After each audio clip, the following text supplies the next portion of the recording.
최대 1년 보증 자체 워런티, 수리 걱정 없는 차나두 점검센터, 출고 전 꼼꼼한 검수, 리프트 필수 점검, 다양한 정보까지 끝까지 책임지는 중고차는 차나두. 안녕하십니까, 차나두 이시안입니다. 오늘은 여러분의 자동차를 망치는 여러분의 운전 습관 고쳐드리고자 어떻게 하면 안 되는지 영상을 한번 담아 보겠습니다. 바로 한번 가시죠. 자, 일단 오늘은 여러 가지 운전을 할 때 있어서 고쳐야 되는 습관들을 알려드릴 텐데, 첫 번째는 몇 번 말하고 강조해도 부족함이 없는데 급가속이랑 급브레이크를 밟는 겁니다. 동의야, 네. 왜 급가속 급브레이크를 밟으면 안 될까? 엔진에 무리가 가서 엔진 무리가 왜 가지? 엔진을 갑자기 확 밟아버리면 급가속이 돼버려서 이게 무리가 가지 않을까요? 자, 그러니까 여기 보면 차를 타다가 갑자기 급가속을 하게 되면 RPM을 쭉 올립니다. 근데 이게 RPM이라는 게 천천히 올라가야 되는데 갑자기 급격하게 올라가면 이게 엔진에 무리를 줄 수밖에 없어요. 그러다 보면은 당연히 엔진이 무리가 많이 가면 좋아지겠어, 안 좋아지겠어? 당연히 안 좋아지죠. 당연히 안 좋아지겠죠. 그리고 두 번째로는 연비 효율이 당연히 안 좋습니다. 급가속을 하고 급브레이크를 많이 밟으면 당연히 연비가 많이 안 좋고, 세 번째로는 급가속 급브레이크를 많이 밟으면 타이어에 편마모가 많이 생깁니다. 브레이크가 밟을 상황이 아닌데도 브레이크를 과도하게 밟고 가속할 상황이 아닌데 가속을 하게 되면 당연히 고무는 닳고 타이어가 다르니까 편마모가 많이 생기고 타이어의 마모가 빨리 와요. 그럼 여기서 뭐가 문제냐? 타이어의 마모가 빨리 오면 휠의 밸런스라든지 이런 게 안 맞을 수 있단 말이에요. 그래서 이런 운전 습관은 꼭 고치셔야 되고, 또 급가속 급브레이크를 밟으면 안 되는 네 번째 이유가 있는데, 네 번째 이유는 브레이크 패드, 라이링 이런 곳에 급격하게 열이 많이 받습니다. 브레이크를 살짝 밟는 거랑 갑자기 꾹 밟는 거랑 여러 가지 상황에 놓이게 되면 열이 급격하게 올라오면서 패드에 변형이 와요. 변형이 오면 가만히 정차해 있다가도 막 떨리는 현상, 이런 것들이 올 수 있습니다. 그래서 급브레이크 급가속 하면 안 되겠죠. 자, 그리고 또 말씀드릴 거는, 엔진이 지금 급가속 급브레이크 밟으면서 엔진이 안 좋아질 수 있고 여러 가지 요인이 올 수 있다고 했잖아. 엔진 다음에 중요한 게 뭘까요? 저희가 미션도 굉장히 중요한데, 미션에 영향을 주는 운전 습관은 뭐 있을까? 변속. 그렇죠, 기어 변속인데, 저희가 이제 후진 주차를 한다고 가정해 볼게요. 여기에 주차해야 돼요. 그러면은 보통 어떻게 하지? 앞으로 갔다가 뒤로 이렇게 하면서 들어가지. 그러면 이렇게 앞으로 가서 완전히 정차했다가 후진을 놓고 뒤로 이제 들어가요. 보통 저희가 말하는 일반적인 경우죠. 근데 굉장히 이런 분들이 많더라고요. 어떤 경우냐면, 저희가 여기 다시 주차해야 돼요. 앞으로 가면서 정차하지 않고 갑자기 이렇게 탁 걸리는 느낌 드나요? 네, 그쵸. 기어를 보시면 달리고 있다가 정차하고 후진을 넣어야 되는데, 달리고 있다가 딱 완전히 정차를 하고 후진을 넣고 자 이렇게 뒤로 가야 되는데, 그게 아니라 달리고 있다가 이 힘을 그대로 멈추지도 않았는데. 속도가 없는 상황에서 해야 되는데 속도가 있는 상황에서 변속을 하지 그렇죠. 말아야 된다. 그렇죠. 그러니까 차가 완전히 멈췄다가 멈췄구나 하고 후진을 넣어야 되는데, 이 앞으로 가는 힘이 있는데도 이제 어느 정도 속도가 줄었으니까 탁 넣으시는 분이 있어요. 근데 이게 정말 중요한 운전 습관인 게, 이렇게 운전하시는 분들이 많고, 이 습관이 정말 무서운 거는 우리가 전진하다가 후진하는 경우는 생활에서 굉장히 많잖아요. 근데 완전히 정차를 안 하고 후진을 하게 되면 이 미션 충격의 데미지 계속 쌓여요. 그러다 보면 나중에 그냥 후진만 넣어도 팡팡팡 튀는. 그래서 이게 운전하는 습관이 굉장히 중요하다.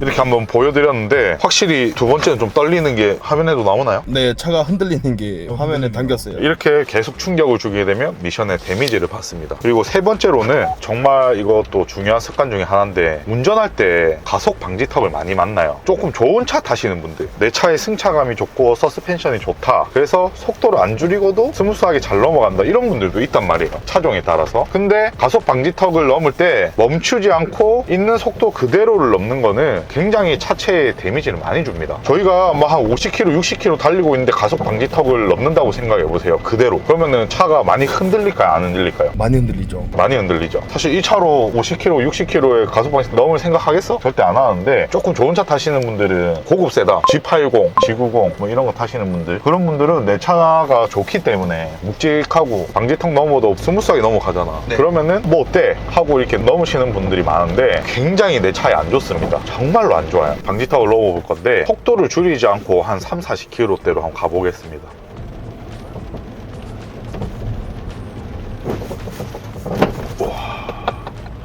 느껴지시나요? 차 하체가 다 긁혔는데요. 자, 이번엔 속도를 살짝 줄여서 넣어 보겠습니다. 가다가 방지턱을 만나면 그때부터 속도를 줄이는 거예요. 그리고 스무스하게 넣는 거예요. 이러면은 내 차에 데미지를 줄 이유가 전혀 없잖아요. 그래서 방지턱을 넘을 때는 꼭 아무리 좋은 차를 타시고 서스펜션이 좋아도 속도를 꼭 줄여주셔라. 거의 정차한다는 느낌으로 아주 약간의 힘으로만 방지턱을 넘을 수 있도록.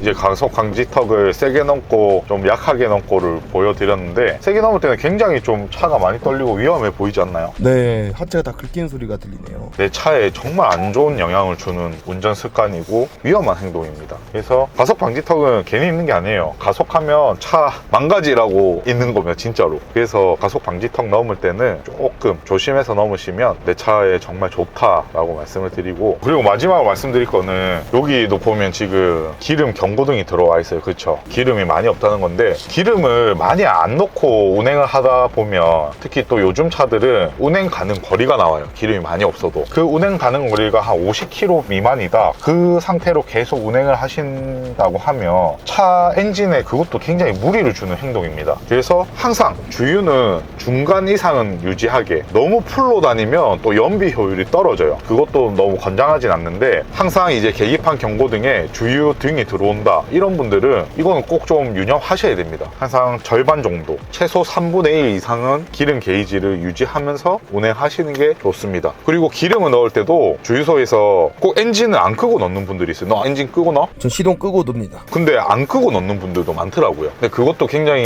위험한 행동인 게, 엔진을 꼭 끄고 넣으라는 거는 당연히 이제 기름 주유하면서 엔진이 계속 돌아가기 때문에 연비도 떨어지고 효율도 안 좋아지는데, 화재 위험성이 굉장히 높기 때문에 꼭 엔진을 끄고 주유를 하시고, 내 차 주유 경고등이 들어오기 전에 항상 주유 연료칸을 절반 정도는 유지하는 습관을 챙기시면 좋습니다. 자, 오늘 이렇게 내 차를 망치는 운전 습관 여러 가지를 말씀드렸는데 굉장히 유용하셨으면 좋겠습니다. 유용한 정보를 알게 됐네요, 저도. 이거 빨리 습관 안 고치시면 차 망가져요. 그 전화 온다고.